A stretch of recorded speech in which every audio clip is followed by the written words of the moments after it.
and then it's drier again by dawn on Friday. Clear spells for the southern half of the UK, but very windy further north with gales for western Scotland, especially for the northwest, where 60 to 70 mile-per-hour wind gusts are a possibility early on Friday. The winds do ease through the day. Showers at first, eventually start to ease as well, but only a brief gap once again between weather systems on Friday because more unsettled weather returns for the weekend, mostly in the form of showers.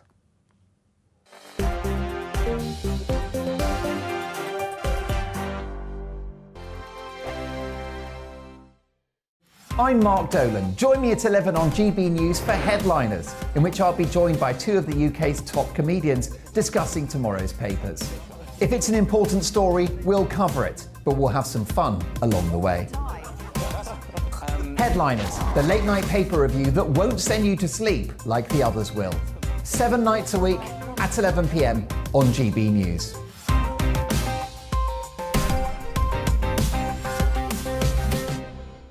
Hello, I'm Michelle Dewberry and you can join me every weekday 6 till 7 on Jubes and Kerr. Me and my panel will get stuck right into the day's events and I can tell you, in fact, I can warn you, expect some robust debates, some strong opinions and perspectives from both sides of the fence. It's about you at home as well. I love to read out all of your comments, or at least as many as I can. So join me, Michelle Dewberry, Monday to Friday, 6 till 7 on Jubes and Kerr. I'm Mark White. As GB News Home and Security Editor, I cover those key issues that are so important to you. Our authorities, our communities doing all they can to combat violent crime. With the public services under unbearable strain, why are we still failing to control our borders? Defence, the first priority of any government, has been continually hollowed out. Can we trust our politicians to protect the armed forces? Join me, Mark White, on GB News. We are GB News, the People's Channel. And right across the United Kingdom. You can find us on Sky Channel 512. Virgin Media Channel 604. Freesat Channel 216. Freeview Channel 236. And YouView Channel 236. You can also take us with you on DAB+ radio. With the GB News app and at the website gbnews.uk. We're absolutely everywhere. Come join us on GB News, the People's Channel, Britain's news channel.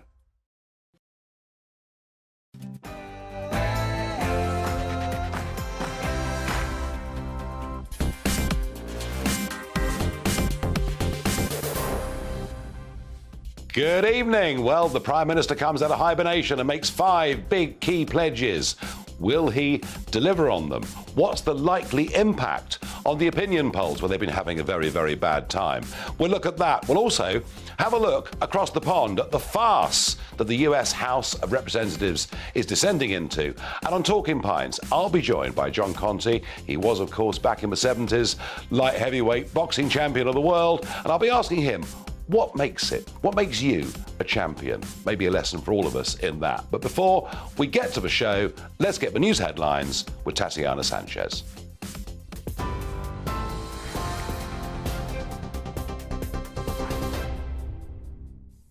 Nigel, thank you. This is the latest from the GB newsroom. In his first major speech of the new year, Prime Minister Rishi Sunak set out his government's key priorities.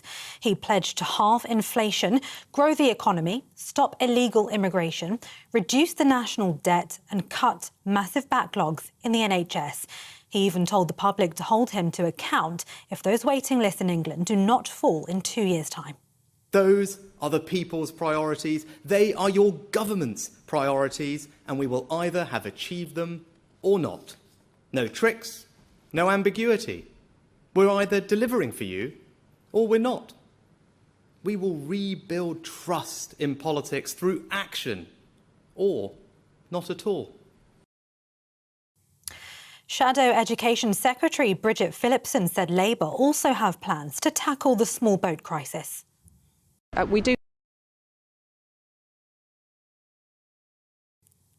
Sorry about that, some technical difficulties there.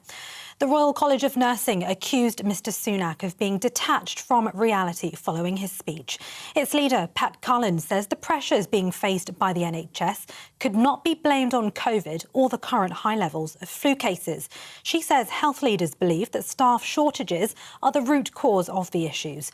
Nurses are preparing to go on strike again later this month after joining the picket line for the first time in the RCN's history last month. The Prime Minister also touched on the ongoing rail strike, saying his government's door is always open for dialogue with unions. It comes on the second day of the first of two 48-hour strikes by rail workers, with over 40,000 RMT members walking off the job over paid jobs and conditions. Train drivers in the ASLEF union will strike tomorrow, followed by a second 48-hour RMT strike on Friday. And author Faye Weldon, best known for her novel The Life and Love of a She-Devil, has died at the age of 95. She published more than 30 novels during her career, as well as short stories and plays written for TV, radio and the stage. She was also one of the writers on the popular 1970s drama series Upstairs, Downstairs. Her family say she died peacefully in her sleep this morning. TV, online and DAB+ radio. You're with GB News. Now it's back to Farage.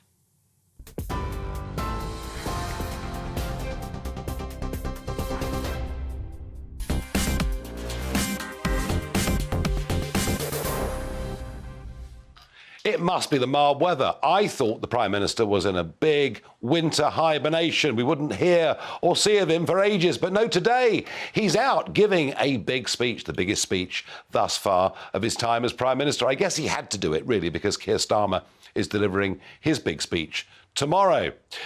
We woke to the news. The story that had been leaked to the national media was that one of the big events in today's speech was going to be that we'd all have to learn mathematics at school till the age of 18 because the Prime Minister wants to improve people's numeracy. I've never heard such a load of old baloney in all my life. Believe me, X and Y and algebra and trigonometry do not help you become numerate.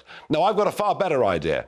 If you want a numerate country, teach everybody from the age of 16 how to play darts and do the mental arithmetic to get down from 501. That would be far more constructive than making 18-year-olds do maths, a subject in many cases which they will absolutely hate and loathe and probably bunk off from.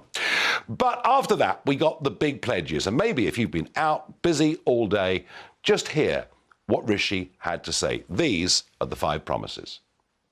We will halve inflation this year to ease the cost of living and give people financial security. Second, we will grow the economy, creating better paid jobs and opportunity right across the country. Third, we will make sure our national debt is falling so that we can secure the future of public services. Fourth, NHS waiting lists will fall and people will get the care they need more quickly. Fifth, we will pass new laws to stop small boats, making sure that if you come to this country illegally, you are detained and swiftly removed. So, 5 promises. We will halve inflation, grow the economy, reduce debt, cut waiting lists and stop the boats. Those are the people's priorities. They are your government's priorities, and we will either have achieved them or not. No tricks, no ambiguity. We're either delivering for you or we're not. I thought for a minute it must be Tony Blair, the people's priorities. But I have to say, in terms of delivery, Rishi Sunak is no Tony Blair. But what about the pledges? I'm joined by Liam Halligan, GB News' business and economics editor. He's going to halve inflation this year. I think it's pretty clear that inflation will be probably about half what it is by the end of the year. It's currently 10.7% in November. I think almost everybody, including the Office of Budget Responsibility, thinks that inflation will be about 4 or 5% by the end of the year. Is this the inflation that when he was Chancellor they told us wouldn't happen at all? That's right. It's going to be transitory. Look, all these pledges, I was a bit disappointed by them, if I'm honest. Rather than like setting himself up for failure, he's almost guaranteeing himself success in his own terms, because the way the pledges are worded, they're sort of probably going to happen anyway. Like on small boats, an issue that you often highlight here on GB News. Yep. He's not saying what's going to happen. He's just saying he's going to pass a law.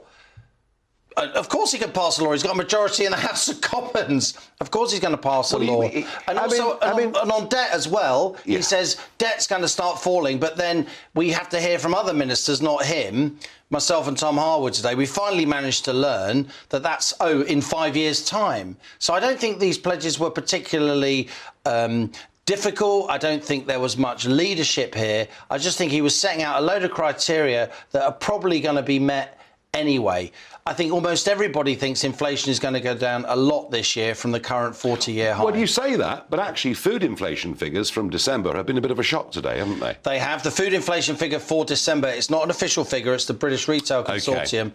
It's 15% inflation on fresh food. So fresh food in December was 15% more expensive than it was in December 2021. And this only goes to highlight, Nigel, what you and I have been saying for many, many months now. The headline inflation figure, 10-11% across all goods and services, that's a sick joke to people on lower incomes who are disproportionately spending on food, fuel, clothing and housing costs, their rent and their mortgage if they're lucky enough to own a house. They've gone up a lot more than 10%.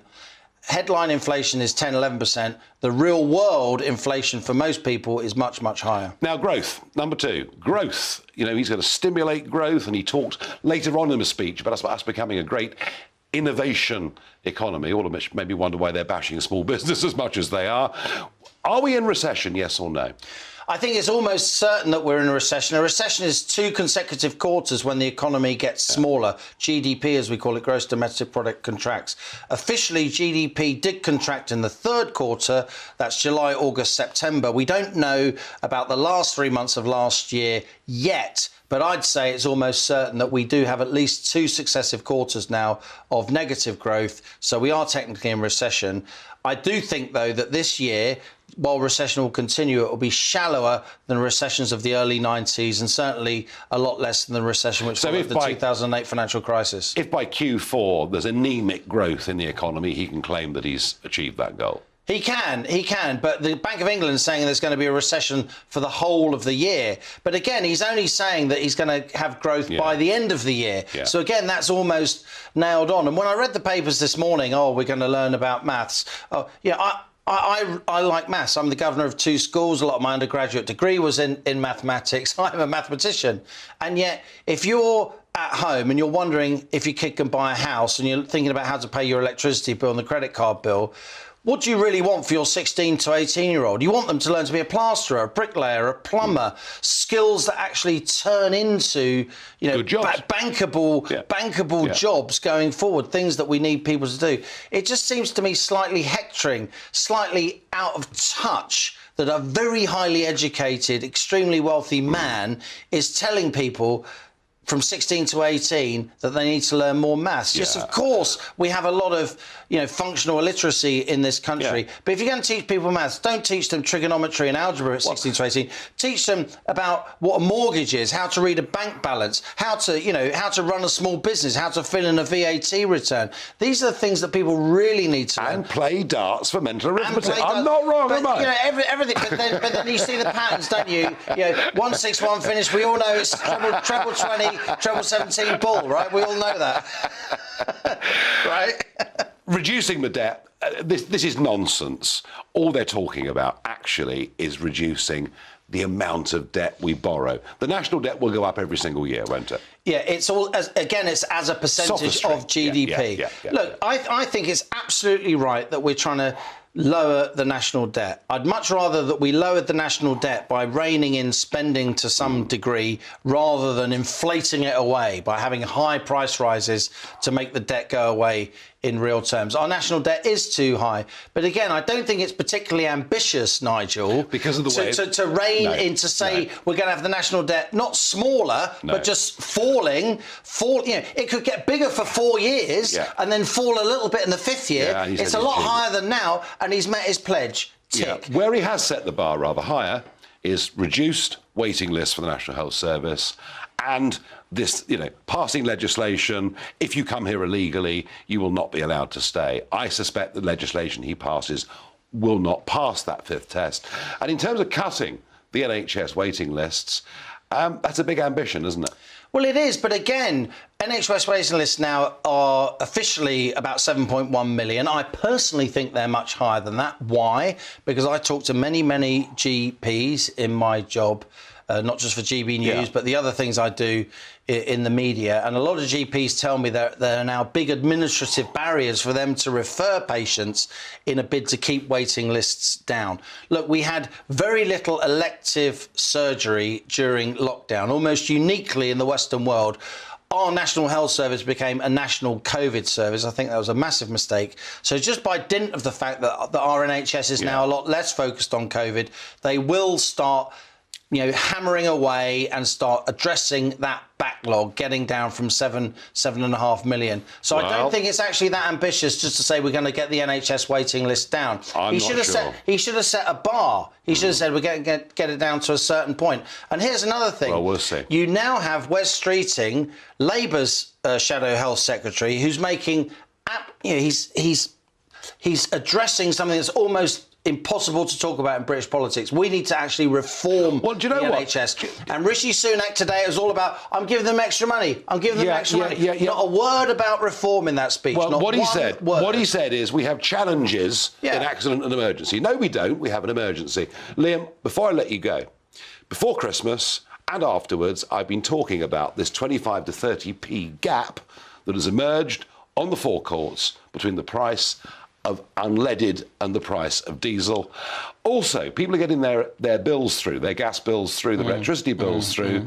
They're quite shocked in many cases what the numbers are, yet the price of gas actually has fallen now, hasn't it? It's very, very interesting, Nigel. The price of both oil on international markets and wholesale gas on European markets, both those major metrics are now below where they were when Vladimir Putin invaded Ukraine in 24th February 2022. And I tweeted during the holidays that 86p a barrel and $76 a barrel and 76 euros per megawatt hour. Oil and gas are now below where they were before that invasion. And yet, diesel, when you fill up your van or car in the forecourt, is 20 to 25% more. And also, we all know what's happened to our electricity bills since then. And of course, at least 40% of electricity in the UK is naturally derived from gas-fired power stations, and then almost all other electricity, the price of it, ridiculously, in my view, is still pegged to the price of gas. Who can give us some answers on this? I've been burrowing away at this question for a long time, Nigel. I do not understand, as the economics and business editor of GB News and a national newspaper columnist, why our electricity prices are linked to the price of gas, and why, when the price of gas has come down so sharply since the summer, that electricity prices haven't come down too. I tell you what, I don't understand. I ask lots and lots of questions, but no one gives me straight answers. I love the honesty of that, but we're going to keep digging, aren't we? We're going to keep digging. We will come back with answers. I think you and I, between us, need to get to the bottom of this, because if we can't, what hope have the punters at home got? On that note, Liam Halligan, thank you very much indeed. In a moment, we'll have a look at the state of the polls for the Conservatives, and I'll ask the question, today's speech, today's promises, could it turn things around for the Conservative Party?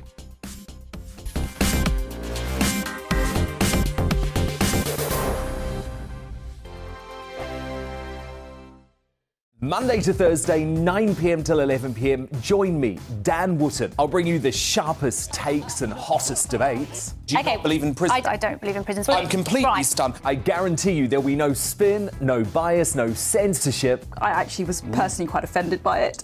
And no reason to go to bed. So I guess they've always been quite woke. That's Dan Wootton tonight on TV, radio and online. Monday to Thursday from 9 p.m. till 11 p.m. on GB News. The People's Channel, Britain's news channel. Every morning from 6 o'clock, we'll wake you up with GB News Breakfast with all the stories you didn't know from the night before. So whether it's serious news, entertainment, or your own views from all over our great nation, we're here to kick off your day with a smile. And the national media should be reflecting and reporting what's happening here. You will notice the northwestern accents. Whether you're with us on TV, radio, or online, every morning, it's breakfast from 6 a.m. Hope you can join us. Join me every Sunday at 6 p.m. for Gloria Meets. In exclusive interviews, I'll be finding out who our politicians really are and what they really think. It's something that you would never want anyone to suffer. I didn't know what channels there were. I didn't think I'd be believed. I must have weighed about 7 stone and I'm 5'8". My instincts was to sort of cover this up. I mean, clearly that was a mistake. Join me every Sunday at 6 p.m. on GB News, the People's Channel, Britain's news channel. Hello there, it's Eamon Holmes here from Breakfast on GB News. We're not just on your television and your screens, you know. We're on DAB plus digital radio, so you can listen to your favourite shows on the move. If you've not yet listened to GB News Radio, it's very simple. We're on your radio player and TuneIn apps, on your smart speaker, phone or tablet, or online at gbnews.uk. Take us with you wherever you go. GB News Radio. You never have to miss a moment of the People's Channel. My name's Tom Harwood and join me 9:30 a.m. every weekday for The Briefing, your one-stop shop for everything you need to know about what's going on in politics today. I wonder if this is a deal that might need to be like the biscuits in this factory, twice baked. Is there not an opportunity here to win out against the extremes? Tom Harwood, GB News. What are you going to do about it? Things should have been done differently, and they certainly are being done differently. Don't miss it. The Briefing with me, Tom Harwood, 9:30 Monday to Friday on GB News. Hello, I'm Simon Evans. Join me on GB News for Headliners at 11 p.m, where I'll be joined by two of the country's top comedians as we take a look at tomorrow's newspapers tonight. If it's a big story, we'll be covering it, I guarantee, but we'll also have some fun along the way. That's GB News Headliners at 11 p.m. We won't put you to sleep, unlike some of the other paper review shows out there. So join us, 11 p.m, 7 nights a week.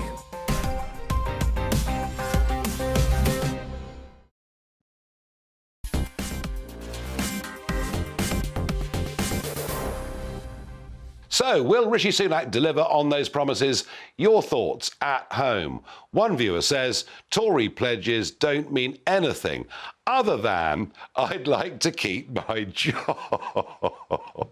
Emma says, oh, I like this. He couldn't deliver a takeaway. That's really very, very good indeed. Ant says, no, nothing will change. We will still have no viable alternative, I'll discuss that in a moment, blue socialism or red socialism, that's it. Carl says he might as well resign now. Well, he's not going to do that. And another says, probably not. And I don't suppose many of the population think that he will. Joe Twyman joins me from Delta Poll, co-founder and director of the company. In some ways, there was something quite clever, I thought, about this speech, that he really hit on three areas, didn't he? He hit on the NHS, he hit on the economy and the cost of living, and the small boat problem in the English Channel. They are the three biggest concerns of voters. That's right. Certainly among Conservative supporters, Conservative voters from the last election, and that crucial group that voted Conservative for the first time at the last election, those are the major issues. It's worth pointing out, of course, though, that the cost of living is the only game in town for many people, and so really he could fix a lot of stuff around NHS waiting lists and indeed small boats. But if people's electricity bills are still 3 times what they were 6 months ago, no one's going to turn around and say what an outrageous success it's been. It's the economy stupid. Yeah. And it really matters. But no, what I'm saying is, in terms of political judgment, to focus on those things was important. Is there not a danger with this government? They keep making big promises that they never, ever deliver on. Well, I mean, in a sense, that's the problem that all governments face. Yeah. But it's certainly an issue that now we have this set time frame of, we assume 2 years, maybe 18 months until the next election. Rishi Sunak is still, actually, for a lot of people, regarded as an unknown quantity. Some people are giving him the benefit of the doubt. Some people are beginning to come to a informed view. But actually, a lot of people still don't know Rishi Sunak the Prime Minister. We haven't seen much of him. No. He's been in hibernation. You know, as I said earlier, the mild weather brought him. Keir Starmer have brought him out. In terms of their situation in the polls at the moment, on average, what, 20 points behind? Yeah, 20-point lead for Labour at the moment. But it's really important to point out that that over the Christmas period, we don't really do much in the way of polling because it's always, for weird, boring reasons, it's always a difficult time to poll because people are off in different places and have inflated excitement and things like that. And so it's really in the next couple of weeks that we'll get a sense of the impact that the events over the festive period have had on their position. Including this speech. Yes, exactly. So the good and the bad, it will all start to get filtered into people's views. I guess in a way, how people in the end judge Rishi's speech will depend to a certain extent what Keir Starmer does tomorrow. There will be direct comparisons one with the other. From what I've seen of the polling that you guys produce, when it comes to who'd make the best Prime Minister, Starmer's still not really quite cutting it, is he? Well, neither one is overwhelmingly popular, but consistently Starmer and Labour are more popular than the Conservatives and Rishi Sunak. But the gap between Rishi Sunak and Keir Starmer is smaller than the gap between Conservatives and Labour. Keir Starmer's in positive territory in terms of his popularity, which actually is very unusual for any politician. Rishi Sunak, on the other hand, is around about sort of evens, if you like. And Boris Johnson still features. Boris Johnson, well, the way I would put it is this. The Conservative Party have what I would call the life of Brian problem. And that is in the sense that a significant proportion of the Conservatives believe that Boris Johnson is the Messiah, and the other proportion believe that he is not the Messiah, he's a very naughty boy.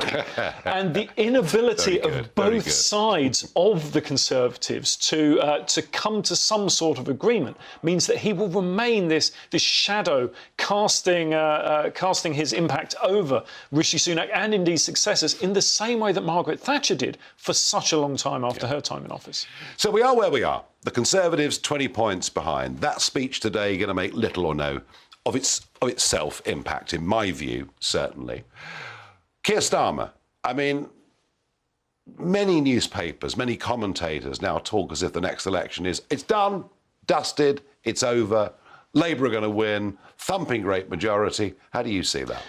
Well, a week is a long time in politics, and we have many, many weeks until the next general election. It's worth remembering that Labour still need to achieve the kind of swing in constituencies that really is very, very unusual in general elections in order to win things back. Now, it is, of course, very unusual circumstances at the moment, but those circumstances can change. It certainly doesn't look good for the Conservatives at all. They're in dire straits when it comes to the economy, when it comes to health, and when it comes to immigration, all of which are important issues. But I think the next 6 to 9 months will really be very important in three areas. Firstly, in terms of blame, who the public blame for what is happening at the moment. Or you could say who is responsible in terms of the good stuff and the bad stuff. John Major discovered that actually no matter how well they did on the economy at the end of their time, it didn't make any difference because they were blamed for everything that went wrong. And so do the Conservatives get the blame, or can they sort of pass it off to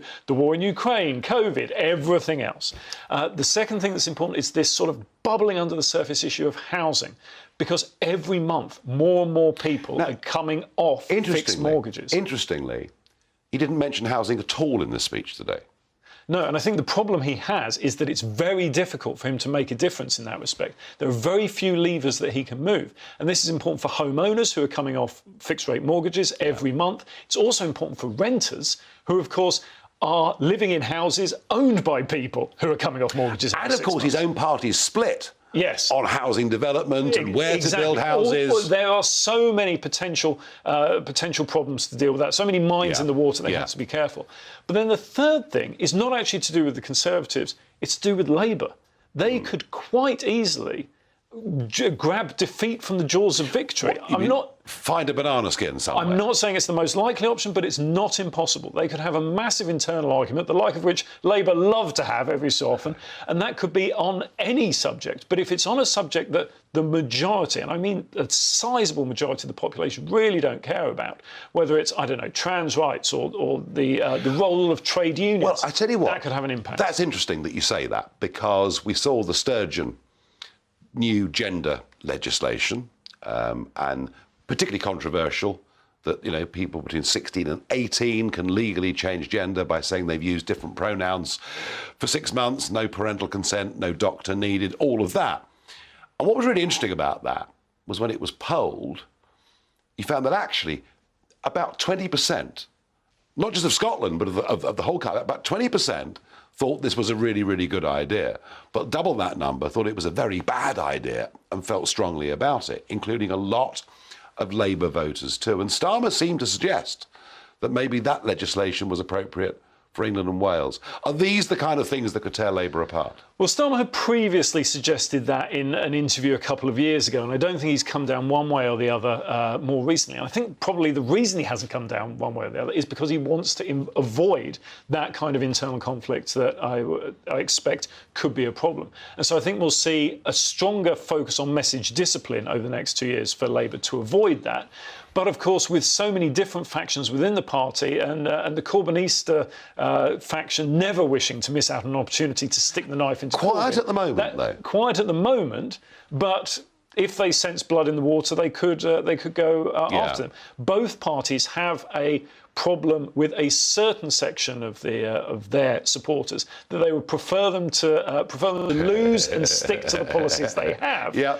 Than win with policies that are ideologically impure from their perspective. All about absolutist wings in political parties, believe sure you me. do. Final thought, really unfair question to ask you. Oh, as a well, pollster. that's great. And you can duck it if you want to, but are these between them the two most boring political leaders we've ever had in our history? Oh well, I mean, I think we can name much more boring leaders. I mean, look at Alec Douglas-Home, for instance.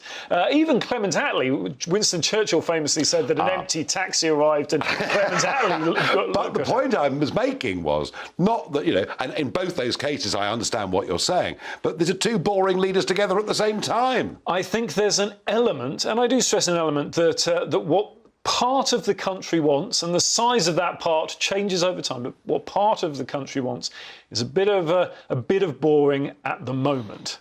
But for how long that lasts remains to be seen.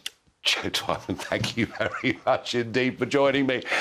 And if you thought that Westminster was a total circus during 2022, putting us as a sort of laughing stock on the world stage, well, the Americans, they're having a go in 2023 to try and catch up with us. I'll discuss all of that in just a moment with you.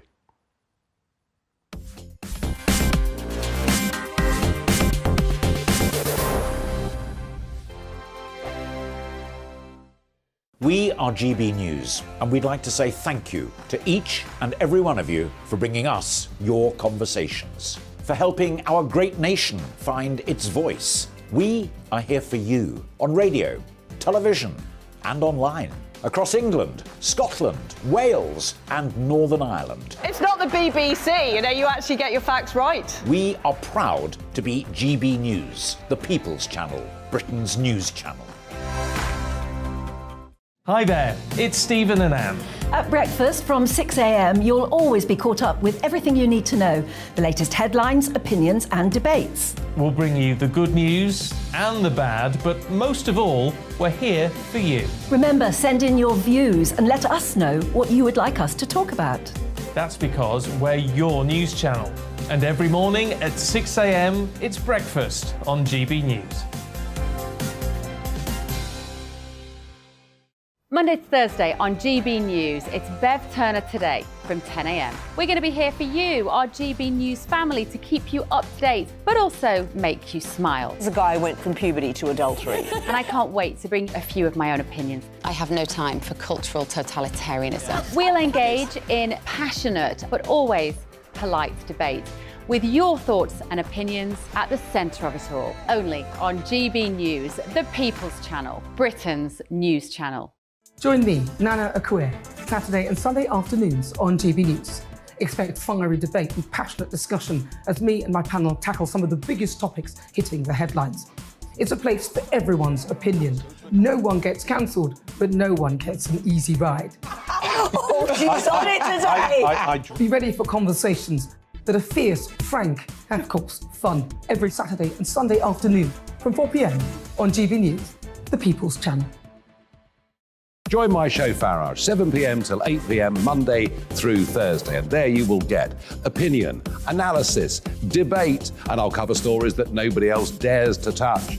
You've been cancelled. Join the club. Oh my goodness me. And then for the last 15 minutes, talking pints. We're over a drink. We have a civilised conversation with someone. We very often disagree, but we do it in a grown-up way. Come and join me on Farage. We are GB News, the People's Channel. And right across the United Kingdom. You can find us on Sky Channel 512, Virgin Media Channel 604, Freesat Channel 216, Freeview Channel 236, and YouView Channel 236. You can also take us with you on DAB Plus Radio, with the GB News app and at the website gbnews.uk. We're absolutely everywhere. Come join us on GB News, the People's Channel, Britain's news channel.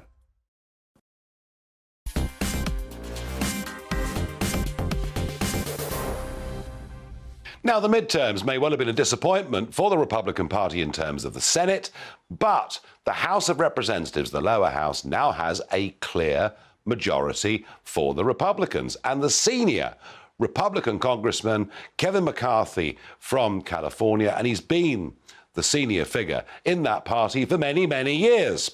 He's been endorsed again today, quite vociferously, by Donald Trump. And yet, despite the fact there's a majority, the Republican congressmen and women are not voting for Kevin McCarthy. He's falling 20 votes short. There have been 4 votes already. This is already the most protracted process for Speaker. And remember, Speaker in America is a very, very big deal. What the hell is going on? Why on earth are Republicans fighting Republicans in this way? Well, joining me, Bob McEwen, who was a congressman from Ohio. And interestingly, Bob, and welcome to the programme. Interestingly, you were someone that knew the late President Reagan. Reagan used to say, didn't he, never turn on a fellow Republican. Please tell us, Mr. McEwen, what the hell is going on?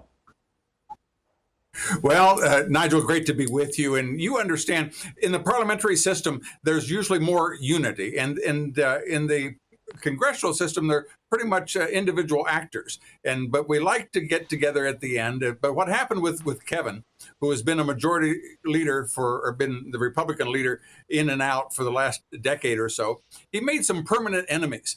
And he just literally shut them out. And lo and behold, he thought he was going to win by a landslide, which many of us thought would happen. He would have a 40 or 50 vote margin, and he would be in good shape. But lo and behold, when it came down to he's only got 4 or 5 votes to win, then these folks that he's been planting these seats have begun to reap their fruit. And they said, fine, you've mistreated us for a decade. Watch this. And so it's kind of a back and forth, and it'll sort itself out, as Churchill said. Democracy, worst form of government, except all the others. And so as we watch it, it's frustrating for a bit, but nevertheless, I think it'll resolve itself. Well, maybe it will, but as I say, already it's been through 4 votes, and it may go to a 5th today or tomorrow, and who knows, quite where this ends or how long it takes. But the real point is this: your party wants to get back into the White House in 2024. You want to get back a majority in the Senate. Divided parties are never a good sales pitch to an audience, be they British, American, or anything else. And everyone was saying over here, the BBC, etc., it's the Make America Great wing, wing of the party causing this trouble. But Trump has endorsed McCarthy. Isn't this doing the image of the Republican Party, isn't it doing it huge harm? In the short run, I think it is. It's not a good thing, and like watching the making of sausage, it's always a little bit frustrating. But also, it's important to stick by principle. And Nigel, there's no better example on the planet than yourself. And as you for years stood for what was right, and lo and behold, when the moment came, there came with a thunderclap. And there are folks that believe the time has come, and Mr. Trump was a part of it. And yet, in his efforts to lead, he tried to accommodate some folks, and in the process, they turned on him. And what the Freedom Caucus is saying: look, let's do it right. Let's don't do it halfway. Let's do it right. And this idea, we just passed a $1.7 trillion budget for the next 10 months, and not a single member of the Congress saw it. It was done only in the back room by Speaker Pelosi, and rather than stand up against it, as McCarthy refused to do it, he rolled it over and let it happen. So that's the kind of thing they say, you don't win unless you stand up and fight. And these are people who want to fight, and I think it's good for Kevin. If he wins this thing, I think he'll be stronger for it. Points very well made, Bob McEwen. Thank you very much indeed for helping explain this extraordinary situation to a British audience. Thank you. Thank you. Sticking briefly with America, Stanford University is without doubt the most woke institution in the whole of the Western world. They have now come up with a whole list of words they want to eliminate. Yes, it's the elimination of harmful language initiative being launched by Stanford University. Words that must not be used in future and will not be used on their websites or their promotional material. One of them, believe it or not, is American. No, you can't say American. That really won't do. No, you've got to say US citizen instead. The next one that bemused me was long time no see. No, you can't say long time no see. I haven't seen you in so long. Otherwise, it could be an historical slight against indigenous people and Chinese. Well, you could have fooled me. You can't use the word Karen to describe a certain group of women. It is a really demeaning term to entitled white women. I mean, I just don't get this. And finally, believe it or not, one word that can't be used is grandfather. I mean, I just can't get my handle on this. No, legacy is what we're going to have to call these people in future because of some row that happened in the southern states many years ago. Stanford is so woke. Wait for it. I think that Harry and Meghan will be visiting professors for Stanford very, very shortly. In a moment, Talking Pints, I'll be joined by former boxing champion John Conteh.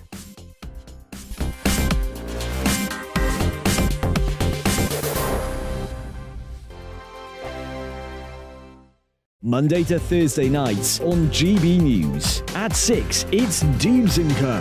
7 o'clock, Farage. At 8, join Mark Stein. And at 9, Dan Wootton Tonight, followed by Headliners. On TV, radio and online. This is GB News. Here on GB News Live, we'll be keeping you in the picture, finding out what's happening across the country and finding out why it matters to you. We'll have the facts fast with our team of reporters and specialist correspondents. Wherever it's happening, we'll be there from 12 noon on TV, radio and online. GB News, the People's Channel, Britain's news channel. Hello, I'm Michelle Dewberry and you can join me every weekday 6 till 7 on Dubes & Kerr. Me and my panel will get stuck right into the day's events and I can tell you, in fact, I can warn you, expect some robust debates, some strong opinions and perspectives from both sides of the fence. It's about you at home as well. I love to read out all of your comments, or at least as many as I can. So join me, Michelle Dewberry, Monday to Friday, 6 till 7 on Dubes & Kerr. We are GB News, the People's Channel. Why not take us home with you by visiting the GB News shop at gbnews.store. You'll find all the official merchandise, a really good present actually for yourself, your friends or your family. We ship across the UK mainland at no extra cost. GB News, the People's Channel. I'm Mark White. As GB News Home and Security Editor, I cover those key issues that are so important to you. Our authorities, our communities doing all they can to combat violent crime. With the public services under unbearable strain, why are we still failing to control our borders? Defence, the first priority of any government, has been continually hollowed out. Can we trust our politicians to protect the armed forces? Join me, Mark White, on GB News.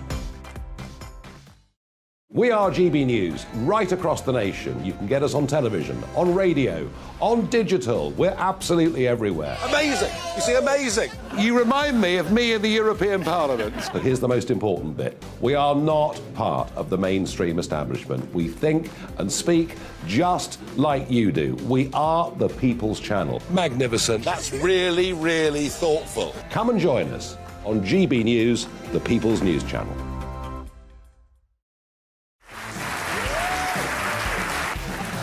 My name is Andrew Doyle. Join me every Sunday evening at 7 p.m. for Free Speech Nation. This is a show where we address current affairs and news stories of the week with the help of two wonderful comedian panellists. I brought in comics because I want to give it a lighter edge, and also they work for less. See you there.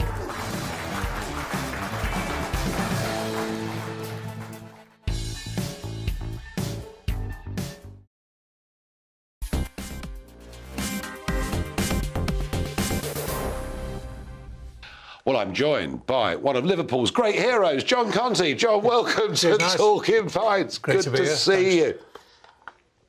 I was just thinking, you know, you're a lad, big family, growing up in Liverpool, this great football city where football's kind of in the blood. But was it always going to be boxing for John Conteh? I think so, yeah. When I was 11 years of age when I started to box for KB ABC. My dad showed me a few punches. He wasn't a boxer when I was about 10 years of age. Then he took me down to KB ABC, and it was like I used to play football at St Kevin's Kirby, and also athletics. But it was boxing as well, so I had a choice of three. We saw in later life on Superstars that you're a pretty good all-round sportsman, really. Yeah, I liked that. I liked the athletics as well. Yeah, when I was in Liverpool, like I say, I loved that, the decathlon and that type of thing, or pentathlon. Well, decathlon really, that field events, and but and I was. If I would have committed myself to that, I think I would have done okay. But it was like I said, out of the three of them, athletics, football, and boxing. And I used to play with some great footballers. Terry McDermott was from my school. They played for Liverpool. Some of the great footballers produced from there, from the school. And I used to play in the same team as a left back. But once you made your mind up for boxing, that was going to be it, was it? That was it. When I was totally committed myself to me around about 17 and a half, 18. I come down to London in the Junior ABA Championships in Basildon in Essex in 1968, and I failed miserably. I got stopped inside 3 rounds. And funny enough, Alan Minter got stopped by the same guy on the same day. Because they had the semi-finals and the finals on the same day in Basildon. And I come back to Liverpool and I thought, well, I'm going to continue with this game. I better commit myself to it totally. And I did, and that was the simple... And what is total commitment? Is it shutting everything out? Everything. Total commitment. Whatever it demands, is you're running twice, you're training twice, running in the morning, and the gymnasium in the afternoon, basically. But it's a 24-hour. Eat, sleep and drink at 24 hours. So if it didn't tally up with boxing, walking through the day, if things didn't tally up with boxing, fitness went in one ear and out the other. Once I made that commitment as a senior amateur, and certainly when I come to London in 71. It's the only way to succeed in sport, isn't it, really? Well, certainly it was, I would think so. Certainly for me it was total commitment, all or nothing. And you started to have real success, ABA, Commonwealth titles, European titles, and your name's building and building and building. And boxing in those days, of course, was on terrestrial television. Huge audiences were watching you boxing and working your way up. And then the big moment comes, the world title fight, the light heavyweight world title fight. Did you feel really confident going into that? Not overconfident. I used to build my confidence on the fitness. My trainer, Georgie Francis, used to say, most fights are won and lost on the training ground. So I used to substitute the training ground for the fighter. So I used to wear heavy boots and weights in my hand. I used to run with a pack of fighters over Hampstead Heath in North London, where we was based with George, and really give it everything, totally. So it was like a full tank of petrol in a car. It was total endurance. The fitness was there. That won't let you down. The only thing that let you down was your mind. I thought, well, no, I don't need to, as long as I'm fit. No, I want to practice. So you weren't nervous? I was nervous, but I had a response to the nerves, which was the training I've done, the tank's full, And it's just my mind can let me down now. And I thought, well, I'm not going to allow it. I had a choice of that. No, I'm just going to give it from round to round to see, it was 15 rounds then, see how far you give it everything you've got every minute. And it was just another guy, the same as you. So he couldn't be stronger or fitter than you. Yeah, as far as the training. And you did it. You won. And that was it, yeah. World champion. 74, yeah. Now Empire Bill Wembley. Now Wembley Arena. And suddenly John Conteh becomes a bit of a superstar, really, and you're on This Is Your Life, and you're photographed and talked about, and you're in the gossip columns, and stardom has arrived, real stardom has arrived. Well, it's true, you were a big, I mean, huge star, and suddenly, John, you know, you decide that acting is where you want to be as well. How did that all happen? The acting came from, I was doing commercials, advertising, different things, you know, while I was boxing, you know. Yeah. You got an agent. And then it wasn't until after I retired from boxing, actually, I was in Blood Brothers, Willie Russell's musical, Blood Brothers. So I liked the acting. Anyway, I loved the old acting. It was great going on there and just took direction, like you take your direction from your corner man. You just took it from the director. Do this, walk here, stop there, say that, do it, and just... And on a great, like, Willie Russell's musical, it just walked into you after a while, the character.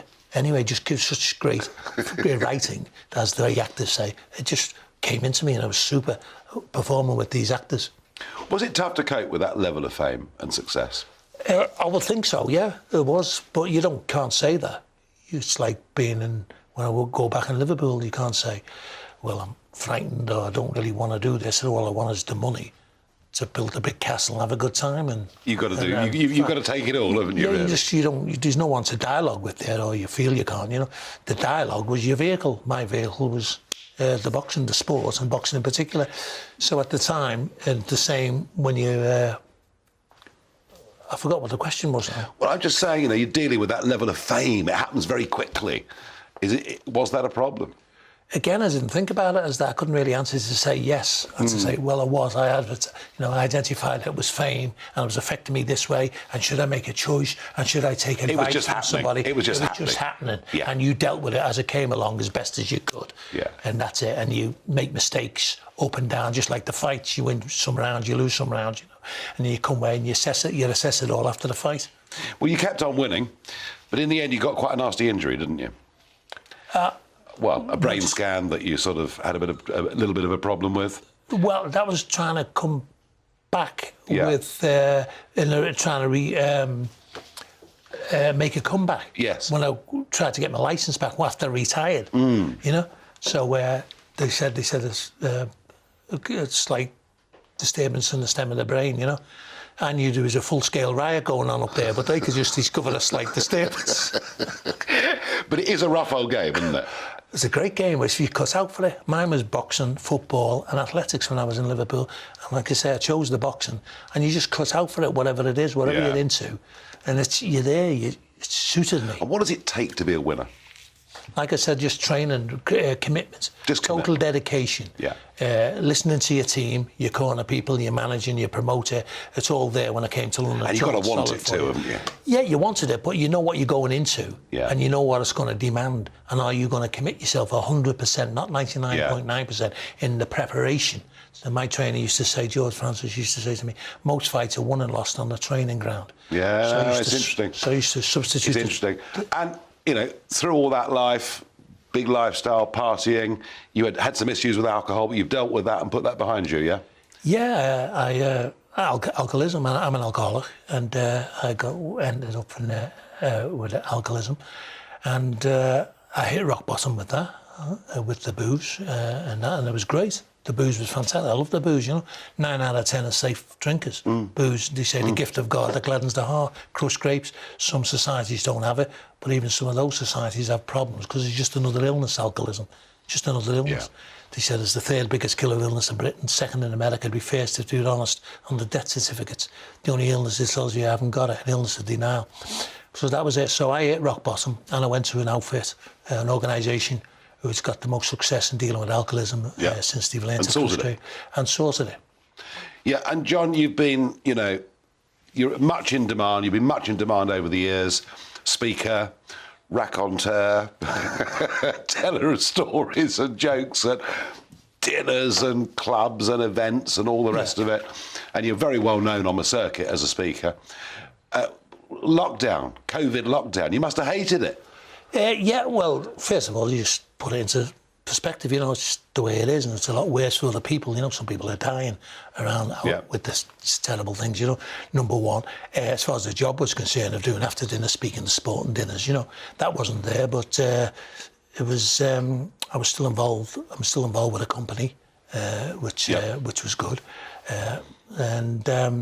But there was no dinners or sport dinners, but I just deal with it. You work just like the fights, really, you know, just the boxing, you deal with it. You see the opponent in front of you, take advice, and you just deal with it, work it through. And life's beginning to get back to normal and events are happening, but we're not quite back where we were, I don't think. But no. We haven't quite recovered socially from the whole thing. No, not at all. But I love, to me, it's just like, you know, the boxing. It's like a great metaphor for me, the ring. You got your corner people there, they're looking out, they know what they're doing. Yeah. The trainers, the promoters, the managers, they're fantastic. But when the bell goes, it's just you. You got to call the shots on the day. Yeah. You know, and deal with life on life's terms, one day at a time. Yeah, well, it's, you know what, if you're looking for a speaker for a sporting dinner, you got the man here. It's the legend, John Conteh. John, I want to say huge thanks for coming on, joining us and sharing your amazing life story. Cheers, Nigel. Thank you.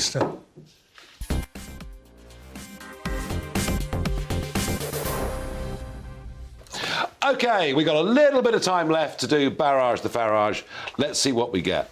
One viewer asks, are YouTubers such as KSI damaging boxing with the highly publicised boxing events? John, I was at the O2.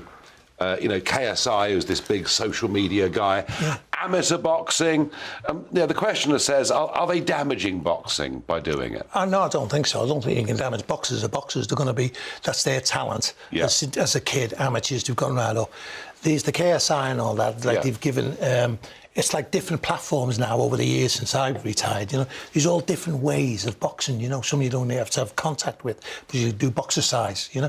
But whatever the way it is, they've set a platform up where you can do, if that's what you want to do. And the KSI, they give you the platform to do it, I think. Fantastic. Well, you know what, John? I went to the O2 a couple of months back to the KSI fight. It was a blooming good fun evening. And it probably brought people into a boxing event that hadn't been to boxing events before, so who knows, they might watch more of it. So I'm absolutely with you on that.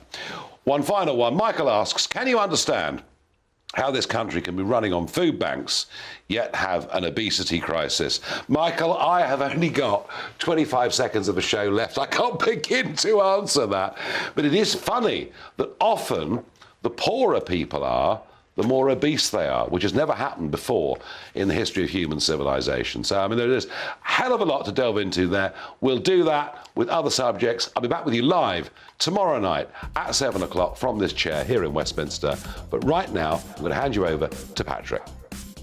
Yes, Nigel, yet another rip-roaring show. Fantastic stuff. I am in for Mark Stein, who is on the mend, ladies and gentlemen. Look, I am so bored with our politicians at the moment. The Dole Man's Club have taken over. I'm going to give a withering takedown on all of that. Giving back the Elgin marbles, we're rolling over and conceding everything at the moment, and I am absolutely sick of Britain.